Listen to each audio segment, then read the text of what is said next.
Yo nací en la guerra y nunca he visto paz.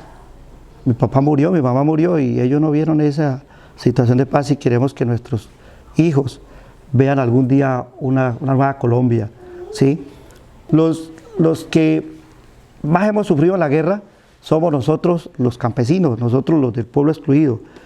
Los grandes de la oligarquía, como Álvaro Uribe Vélez, que quiere la guerra, él nunca ha sentido la guerra en carne propia, él la ve por la televisión, entonces a él no le duele, pero nosotros sí somos los que ponemos a nuestros hijos para que paguen servicio y para que se vayan a la guerrilla, y eso no lo queremos más, queremos que eso termine.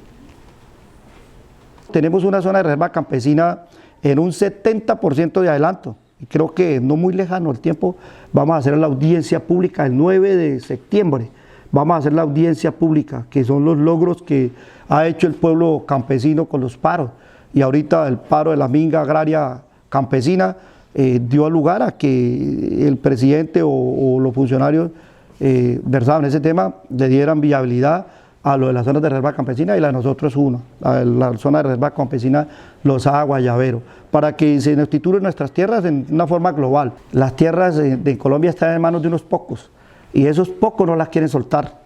Yo ahorita nombraba a un personaje y vuelvo y digo, ese personaje tiene más de 2 millones de hectáreas tituladas, y nosotros no tenemos ni una hectárea titulada.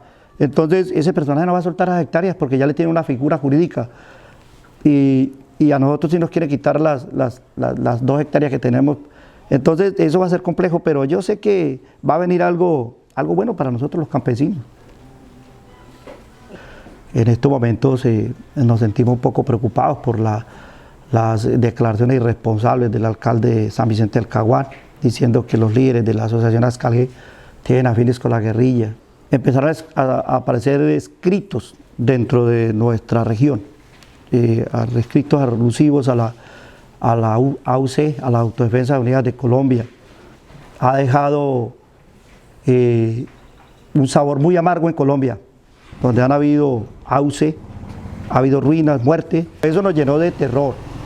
Es un terror grandísimo, y es así como a partir de mayo en adelante empezaron a aparecer carteles en todas las partes escritos AUC, AGC primero, AGC, Autodefensa Gaitanista de Colombia, luego AUC, y el 26 aparece lleno de este pueblito de un panfleto, y ese panfleto dice, pues aquí llegamos, somos las autodefensas, no nos vamos a ir, venimos a limpiar a San Vicente del Caguán, a limpiar a Puerto Lozada, al Meta y a los testaferros y a los bueno, milicianos de la FARC. Entonces eso llenó de terror al pueblo, y nosotros pues hemos denunciado. A Dios gracias no ha pasado todavía nada, pero sí es un terrorismo de Estado lo que hemos sufrido nosotros acá.